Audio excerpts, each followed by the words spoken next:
Somnifère, le podcast. Peu importe qu'on soit né dans la cour des canards, si l'on est sorti d'un œuf de cygne. Bonsoir à toutes et à tous, nous sommes le mardi 1er février, et Somnifère vous propose ce soir de redécouvrir un classique avec l'histoire du vilain petit canard d'Hans Christian Andersen. Un conte sur le thème du rejet de la différence et un plaidoyer pour le droit d'être soi-même qui a donné naissance à l'expression éponyme. Ceux d'entre vous qui écoutent ce podcast sur Spotify peuvent maintenant également s'abonner à la version premium. Plus d'infos en description de cet épisode. Je vous souhaite une excellente nuit et maintenant place à notre séance de relaxation. La séance de relaxation. Je vous propose ce soir un voyage auditif autour d'une rivière pour laisser aller stress et tracas. Je vous laisse quelques instants pour ajuster votre couverture et vous mettre à l'aise. On va commencer par prendre une grande inspiration, lente et profonde,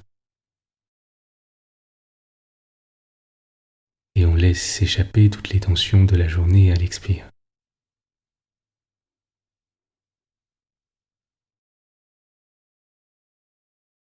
À présent, prenez quelques instants pour former dans votre esprit l'image d'une rivière.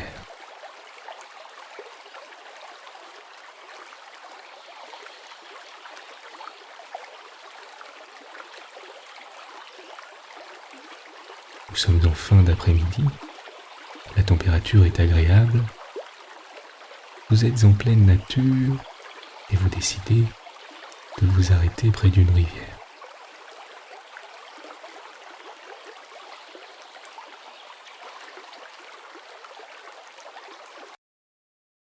Vous décidez de simplement vous laisser bercer par le doux son de l'eau qui serpente entre les pierres et suit son cours, tout en portant votre attention sur votre respiration et sur les mouvements de votre poitrine à l'inspire et à l'expire.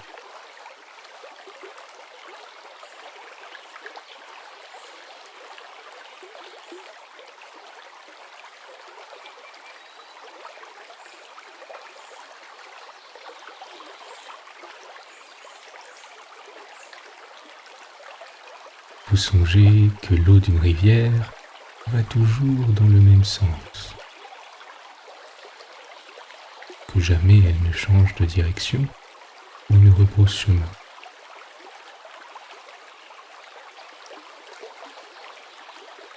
Qu'elle traverse les rochers, les pierres, les obstacles de manière constante.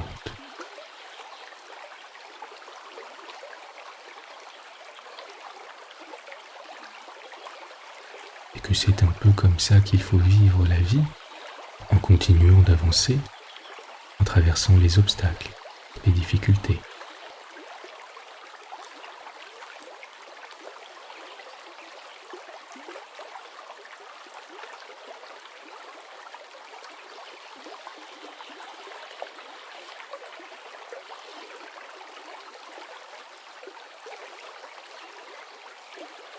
Vous pouvez à présent, si vous le souhaitez, rassembler ce qui vous pèse, ce qui vous tracasse en ce moment, les émotions indésirables ou tout ce dont vous souhaitez vous séparer, vous détacher et les placer dans un petit sac de toile.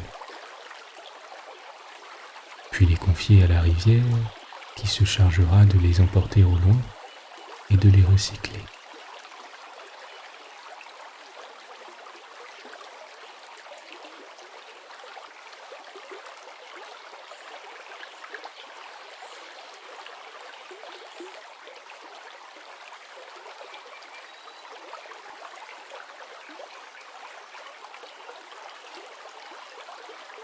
Pendant quelques instants, portez simplement votre attention sur votre respiration et sur les mouvements qu'elle provoque à l'inspire et à l'expire.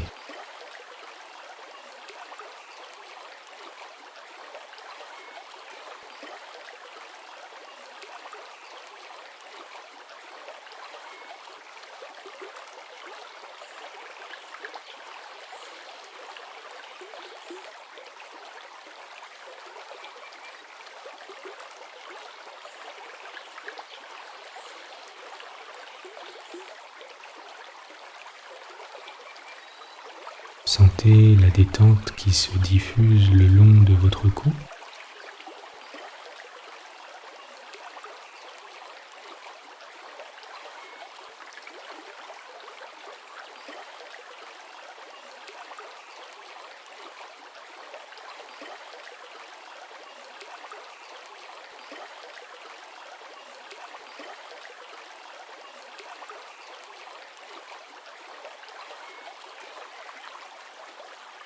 Ce relâchement chemine maintenant le long de vos bras et de vos avant-bras.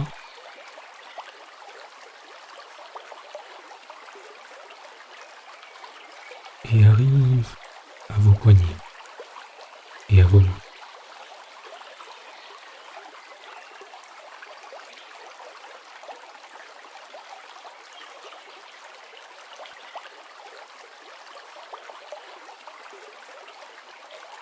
Vos deux bras sont complètement détendus. Relâchez votre ventre.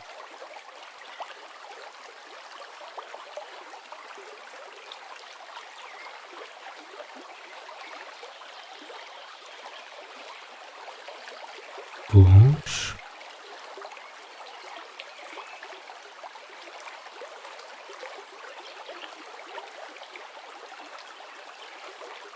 Vos cuisses.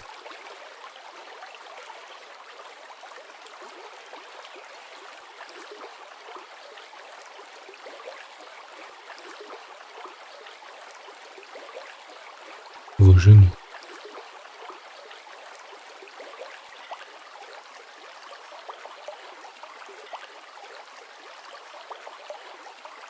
Vos mollets.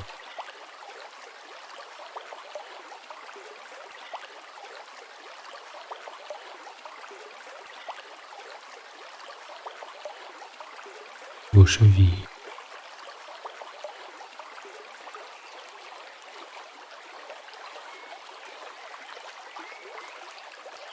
Et enfin vos pieds.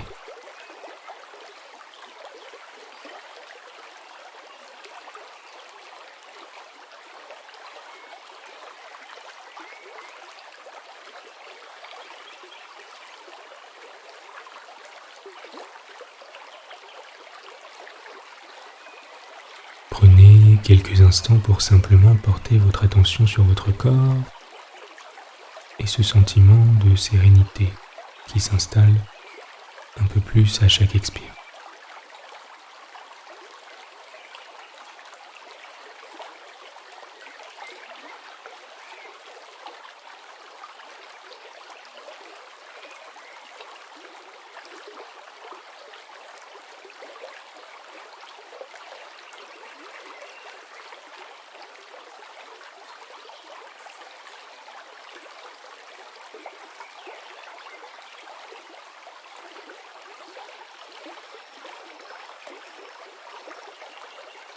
Vous êtes calme et détendu.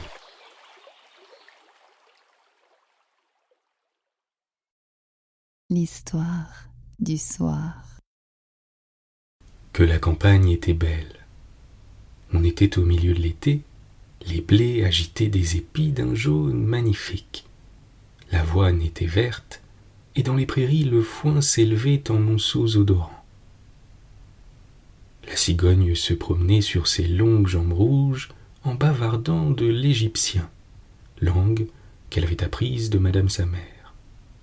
Autour des champs et des prairies s'étendaient de grandes forêts coupées de lacs profonds. Oui, vraiment, la campagne était bien belle. Les rayons du soleil éclairaient de tout leur éclat un vieux domaine entouré de larges fossés. Et de grandes feuilles de bardane descendaient du mur jusque dans l'eau. Elles étaient si hautes que les petits enfants pouvaient se cacher dessous et qu'au milieu d'elles on pouvait trouver une solitude aussi sauvage qu'au centre de la forêt. Dans une de ces retraites, une cane avait établi son nid et couvé ses œufs. Il lui tardait bien de voir ses petits éclore. Elle ne recevait guère de visites, car les autres aimaient mieux nager dans les fossés que de venir jusque sous les bardanes pour barboter avec elle. Enfin, les œufs commencèrent à crever les uns après les autres. On entendait pip pip. C'étaient les petits canards qui vivaient et étendaient leur cou au dehors. Rap rap, dirent-ils ensuite, en faisant tout le bruit qu'ils pouvaient. Ils regardaient de tous côtés sous les feuilles vertes, et la mère les laissa faire, car le vert réjouit les yeux.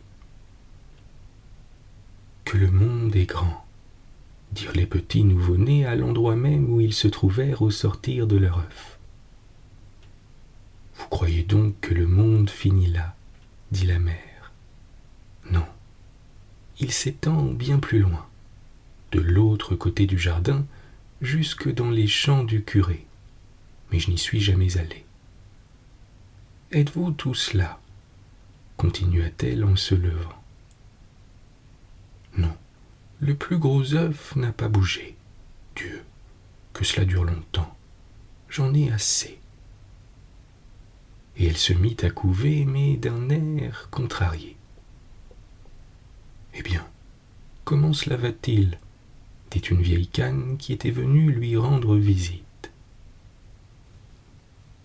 Il n'y a plus que celui-là que j'ai toutes les peines du monde à faire crever. Regardez un peu les autres. Ne trouvez-vous pas que ce sont les plus gentils petits canards qu'on ait jamais vus ? Ils ressemblent tous d'une manière étonnante à leur père. Mais le coquin ne vient même pas me voir. « Montrez-moi un peu cet œuf qui ne veut pas crever, » dit la vieille. « Ah, vous pouvez me croire, c'est un œuf de dinde. Moi aussi j'ai été trompée une fois comme vous, et j'ai eu toute la peine possible avec le petit, car tous ces êtres-là ont affreusement peur de l'eau. Je ne pouvais parvenir à l'y faire entrer. J'avais beau le happer et barboter devant lui, rien n'y faisait. Que je le regarde encore. Oui, c'est bien certainement un œuf de dinde. Laissez-le là et apprenez plutôt aux autres enfants à nager.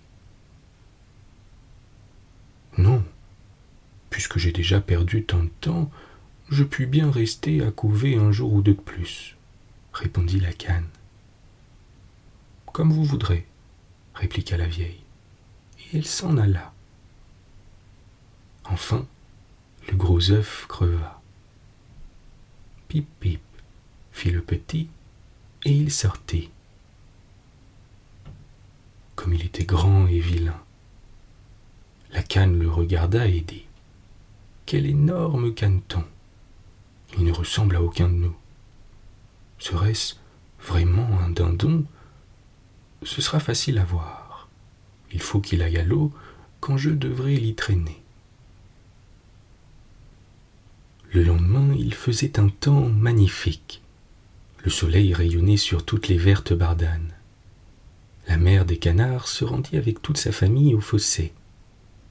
Platch, et elle sauta dans l'eau. Rap rap, dit-elle ensuite, et chacun des petits plongea l'un après l'autre.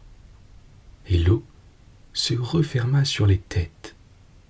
Bientôt, ils reparurent et nagèrent avec rapidité. Les jambes allaient toutes seules, et tous se réjouissaient dans l'eau, même le vilain grand caneton gris. « Ce n'est pas un dindon, dit-elle, comme il se sert habilement de ses jambes, et comme il se tient droit. C'est mon enfant aussi, il n'est pas si laid lorsqu'on le regarde de près. Rap rap, venez maintenant avec moi, je vais vous faire votre entrée dans le monde, et vous présenter dans la cour des canards. Seulement, ne vous éloignez pas de moi, pour qu'on ne marche pas sur vous, et prenez bien garde aux chats. » Ils entrèrent tous dans la cour des canards. Quel bruit on y faisait! Deux familles s'y disputaient une tête d'anguille, et à la fin ce fut le chat qui l'emporta. Vous voyez comme les choses se passent dans le monde, dit la canne en aiguisant son bec, car elle aussi aurait bien voulu avoir la tête d'anguille. Maintenant, remuez les jambes, continua-t-elle. Tenez-vous bien ensemble et saluez le vieux canard là-bas. C'est le plus distingué de tous ceux qui se trouvent ici. il est de race espagnole. C'est pour cela qu'il est si gros et remarquez bien ce ruban rouge autour de sa jambe. C'est quelque chose de magnifique et la plus grande distinction qu'on puisse accorder à un canard. Cela signifie qu'on ne veut pas le perdre et qu'il doit être remarqué par les animaux comme par les hommes. Allons, tenez-vous bien. Non, ne mettez pas les pieds en dedans. Un caneton bien élevé écarte les pieds avec soin. Regardez comme je les mets en dehors. Inclinez-vous et dites « rap ». Ils obéirent et les autres canards qui les entouraient les regardaient et disaient tout haut « Voyez un peu, en voilà encore d'autres comme si nous n'étions pas déjà assez. Fi donc, qu'est-ce que ce canet-là? Nous n'en voulons pas. » Et aussitôt, un grand canard vola de son côté, se jeta sur lui et le mordit au cou. « Laissez-le donc, dit la mère, il ne fait de mal à personne. »« D'accord, mais il est si grand et si drôle, dit l'agresseur, qu'il a besoin d'être battu. »« Vous avez là de beaux enfants, la mère, dit le vieux canard au ruban rouge. Ils sont tous gentils, excepté celui-là. Il n'est pas bienvenu. Je voudrais que vous puissiez le refaire. »« C'est impossible, dit la mère cane. Il n'est pas beau, c'est vrai, mais il a un si bon caractère, et il nage dans la perfection. Oui, j'oserais même dire mieux que tous les autres. Je pense qu'il grandira joliment et qu'avec le temps il se formera. Il est resté trop longtemps dans l'œuf, et c'est pourquoi il n'est pas très bien fait. »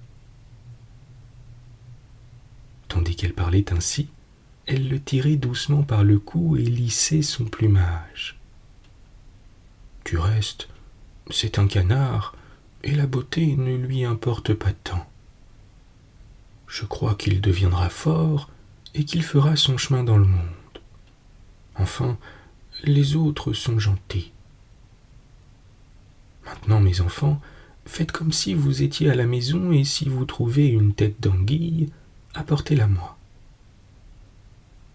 Et ils firent tous comme s'ils étaient à la maison. Mais le pauvre canet qui était sorti du dernier œuf fut pour sa laideur mordu, poussé et bafoué, non seulement par les canards, mais aussi par les poulets. « Il est trop grand, disaient-ils tous, et le coq d'Inde, qui était venu au monde avec des éperons et qui se croyait empereur, se gonfla comme un bâtiment toute voile dehors et marcha droit sur lui en grande fureur et rouge jusqu'aux yeux. Le pauvre canet ne savait s'il devait s'arrêter ou marcher. Il eut bien du chagrin d'être si laid et d'être bafoué par tous les canards de la cour.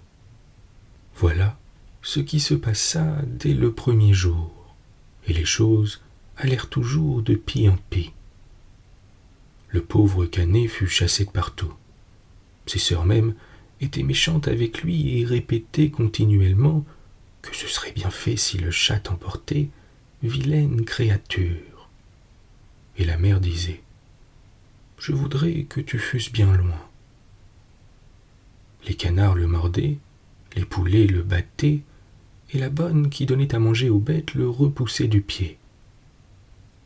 Alors, il se sauva et prit son vol par-dessus la haie. Les petits oiseaux dans les buissons s'envolèrent de frayeur. Et tout cela parce que je suis vilain, pensa le caneton. Il ferma les yeux et continua son chemin. Il arriva ainsi au grand marécage qu'habitaient les canards sauvages. Il s'y coucha pendant la nuit, bien triste et bien fatigué.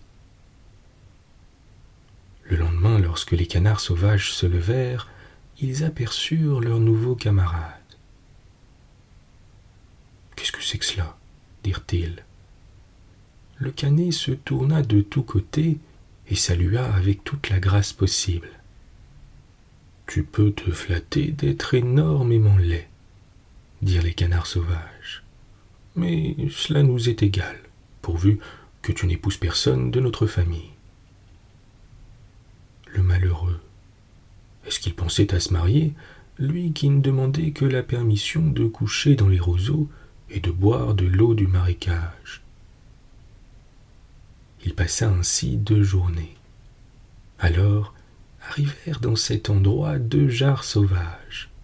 Ils n'avaient pas encore beaucoup vécu, aussi étaient-ils très insolents.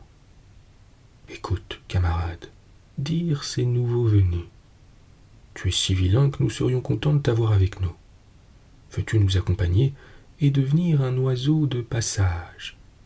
Ici tout près, dans l'autre marécage, il y a des oies sauvages charmantes, presque toutes demoiselles, et qui savent bien chanter. Qui sait si tu n'y trouverais pas le bonheur malgré ta laideur affreuse? » Tout à coup, on entendit pif paf, et les 2 jarres sauvages tombèrent morts dans les roseaux, et l'eau devint rouge comme du sang. Pif paf, et des troupes d'oies sauvages s'envolèrent des roseaux, et on entendit encore des coups de fusil. C'était une grande chasse. Les chasseurs s'étaient couchés tout autour du marais. Quelques-uns s'étaient même postés sur des branches d'arbres qui s'avançaient au-dessus des joncs. Une vapeur bleue semblable à de petits nuages sortait des arbres sombres et s'étendait sur l'eau. Puis les chiens arrivèrent au marécage.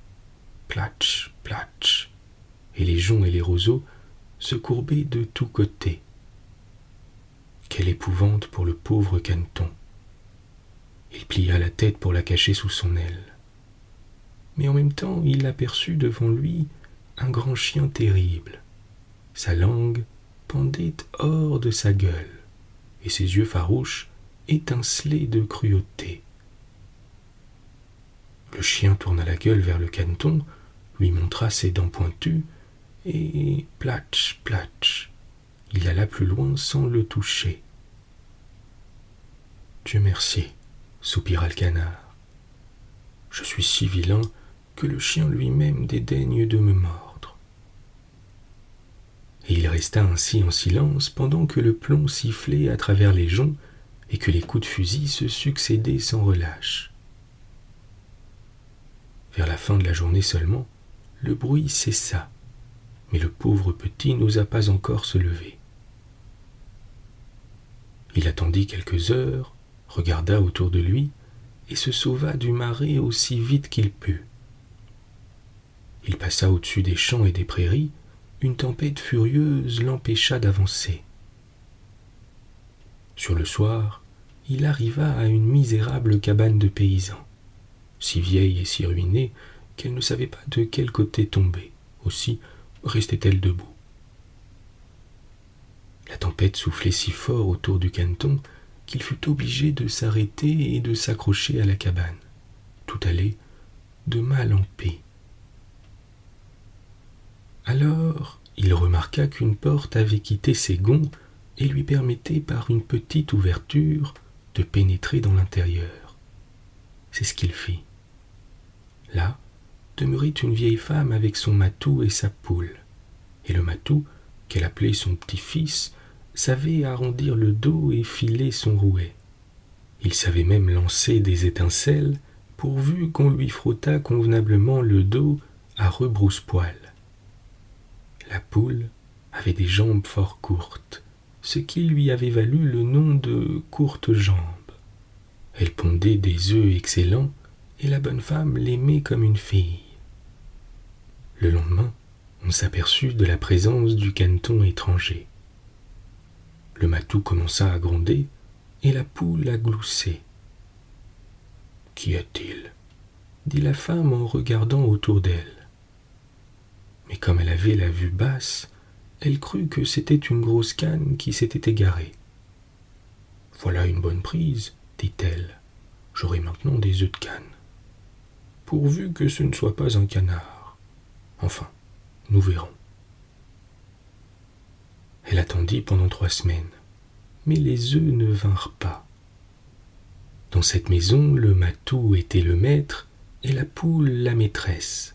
Aussi, ils avaient l'habitude de dire « nous et le monde », car ils croyaient faire à eux seuls la moitié et même la meilleure moitié du monde. Le caneton se permit de penser que l'on pouvait avoir un autre avis, mais cela fâcha la poule. « Sais-tu pondre des œufs ?» demanda-t-elle. « Non. »« Eh bien, alors tu auras la bonté de te taire. » Et le matou le questionna à son tour. « Sais-tu faire le gros dos ? Sais-tu filer ton rouet et faire jaillir des étincelles ? » Non. Alors tu n'as pas le droit d'exprimer une opinion quand les gens raisonnables causent ensemble. Et le caneton se coucha tristement dans un coin. Mais tout à coup, un air vif et la lumière du soleil pénétrèrent dans la chambre, et cela lui donna une si grande envie de nager dans l'eau qu'il ne put s'empêcher d'en parler à la poule. « Qu'est-ce donc ?» dit-elle. « Tu n'as rien à faire, et voilà qu'il te prend des fantaisies. Pond des œufs, ou fais ronron, et ces caprices te passeront. » « C'est pourtant bien joli de nager sur l'eau, » dit le petit canard. « Quel bonheur de la sentir se refermer sur sa tête et de plonger jusqu'au fond. »« Ce doit être un grand plaisir en effet, » répondit la poule. « Je crois que tu es devenu fou. Demande un peu à Minet, qui est l'être le plus raisonnable que je connaisse, s'il aime à nager ou à plonger dans l'eau. Demande même à notre vieille maîtresse. Personne dans le monde n'est plus expérimenté. Crois-tu qu'elle ait envie de nager et de sentir l'eau se refermer sur sa tête ? Vous ne me comprenez pas. Nous ne te comprenons pas, mais qui te comprendrait donc ? Te croirais-tu plus instruit que Minet et notre maîtresse ? Je ne veux pas parler de moi. Ne t'en fais pas croire, enfant, mais remercie plutôt le Créateur de tout le bien dont il t'a comblé. Tu es arrivé dans une chambre bien chaude, tu as trouvé une société dont tu pourrais profiter, et tu te mets à raisonner jusqu'à te rendre insupportable. Ce n'est pas vraiment un plaisir de vivre avec toi. Crois-moi, je te veux du bien, je te dis sans doute des choses désagréables, mais c'est à cela que l'on reconnaît ses véritables amis. Suis mes conseils et tâche de pondre des œufs ou de faire ronron. Je crois qu'il me sera plus avantageux de faire mon tour dans le monde, répondit le canard. Comme tu voudras, dit le poulet. Et le canard s'en alla nager et se plonger dans l'eau. Mais tous les animaux le méprisèrent à cause de sa laideur. L'automne arriva, les feuilles de la forêt devinrent jaunes et brunes. Le vent les saisit et les fit voltiger. En haut dans les airs, il faisait bien froid. Des nuages lourds pendaient, chargés de grêle et de neige. Sur la haie, le corbeau croassait tant il était gelé. Rien que d'y penser, on grelottait. Le pauvre caneton n'était en vérité pas à son aise. Un soir que le soleil se couchait glorieux, toute une foule de grands oiseaux superbes sortit des buissons. Le canet n'en avait jamais vu de semblable. Ils étaient d'une blancheur éblouissante. Ils avaient le cou long et souple. C'étaient des cygnes. Le son de leur voix était tout particulier. Ils étendirent leurs longues ailes écarlates pour aller loin dans cette contrée, chercher dans les pays chauds des lacs toujours ouverts. Ils montaient si haut que le vilain petit canard en était étrangement affecté. Il tourna dans l'eau comme une roue, il dressa le cou et le tendit en l'air vers les cygnes voyageurs et poussa un cri si perçant et si singulier qu'il se fit peur à lui-même. Il lui était impossible d'oublier ces oiseaux magnifiques et heureux. Aussitôt qu'il cessa de les apercevoir, il plongea jusqu'au fond et lorsqu'il remonta à la surface, il était comme hors de lui. Il ne savait comment s'appelaient ces oiseaux, ni où ils allaient, mais cependant il les aimait comme il n'avait encore aimé personne. Il n'en était pas jaloux, car comment aurait-il pu avoir l'idée de souhaiter pour lui-même une grâce si parfaite? Il aurait été trop heureux si les canards avaient consenti à le supporter, le pauvre être si vilain. Et l'hiver devint bien froid. Le caneton nageait toujours à la surface de l'eau pour l'empêcher de se prendre tout à fait. Mais chaque nuit, le trou dans lequel il nageait se rétrécissait davantage. Il gelait si fort qu'on entendait la glace craquer. Le canet était obligé d'agiter continuellement les jambes pour que le trou ne se fermât pas autour de lui. Mais enfin, il se sentit épuisé de fatigue. Il ne remuait plus et fut saisi par la glace. Le lendemain matin, un paysan vint sur le bord et vit ce qui se passait. Il s'avança, rompit la glace et emporta le canard chez lui pour le donner à sa femme. Là, il revint à la vie. Les enfants voulurent jouer avec lui, mais le caneton, persuadé qu'ils allaient lui faire du mal, se jeta de peur au milieu du pot au lait, si bien que le lait rejaillit dans la chambre. La femme frappa ses mains l'une contre l'autre de colère, et lui, tout effrayé, se réfugia dans la baratte, et de là, dans la huche à farine, puis de là, prit son envol au dehors. Dieu, quel spectacle! La femme criait, courait après lui, et voulait le battre avec les pincettes. Les enfants s'élancèrent sur le tas de fumier pour rattraper le caneton. Il riait et poussait des cris. Ce fut un grand bonheur pour lui d'avoir trouvé la porte ouverte et de pouvoir ensuite se glisser entre les branches dans la neige. Il s'y blottit, tout épuisé. Il serait trop triste de raconter toute sa misère et toutes les souffrances qu'il eut à supporter pendant cet hiver rigoureux. Il était couché dans le marécage entre les joncs lorsqu'un jour le soleil commença à reprendre son éclat et sa chaleur. Les alouettes chantaient. Il faisait un printemps délicieux. Alors, tout à coup, le caneton put se confier à ses ailes qui battaient l'air avec plus de vigueur qu'autrefois, assez fortes pour le transporter au loin. Et bientôt, il se trouva dans un grand jardin où les pommiers étaient en pleine floraison, où le sureau répandait son parfum et penchait ses longues branches vertes jusqu'au fossé. Comme tout était beau dans cet endroit, comme tout respirait le printemps. Et des profondeurs du bois sortirent 3 cygnes blancs et magnifiques. Ils battaient des ailes et nagèrent sur l'eau. Le canet connaissait ces beaux oiseaux. Il fut saisi d'une tristesse indicible. Je veux aller les trouver, ces oiseaux royaux. Ils me tueront pour avoir osé, moi si vilain, m'approcher d'eux. Mais cela m'est égal. Mieux vaut être tué par eux que d'être mordu par les canards, battu par les poules, poussé du pied par la fille de basse-cour, et que de souffrir les misères de l'hiver. Il s'élança dans l'eau et nagea à la rencontre des cygnes. Ceux-ci l'aperçurent et se précipitèrent vers lui les plumes soulevées. « Tuez-moi, » dit le pauvre animal. Et penchant la tête vers la surface de l'eau, il attendait la mort. Mais que vit-il dans l'eau transparente? Il vit sa propre image au-dessous de lui. Ce n'était plus un oiseau mal fait, d'un gris noir vilain et dégoûtant, il était lui-même un cygne. Il n'y a pas de mal à être né dans une basse-cour lorsqu'on sort d'un œuf de cygne. Maintenant, il se sentait heureux de toutes ses souffrances et de tous ses chagrins. Maintenant, pour la première fois, il goûtait tout son bonheur en voyant la magnificence qui l'entourait, et les grands cygnes nageaient autour de lui et le caressaient de leur bec.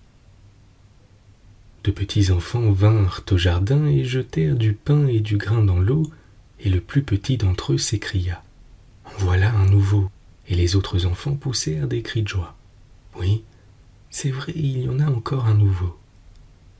Et ils dansaient sur les bords, puis battaient des mains et ils coururent à leur père et à leur mère, et revinrent encore jeter du pain et du gâteau, et ils dirent tous « Le nouveau est le plus beau, qu'il est jeune, il est superbe. » Et les vieux cygnes s'inclinèrent devant lui.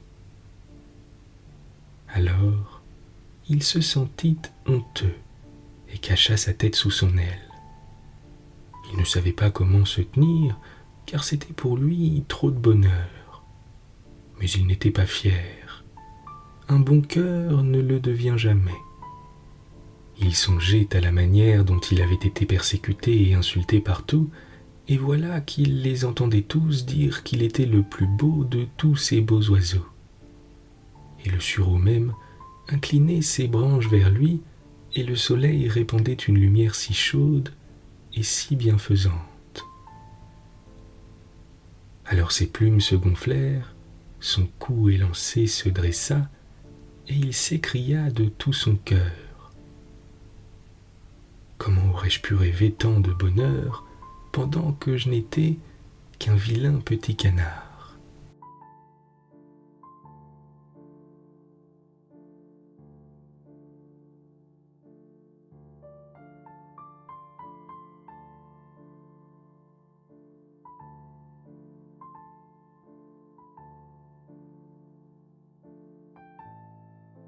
Bonne nuit. Bonne nuit.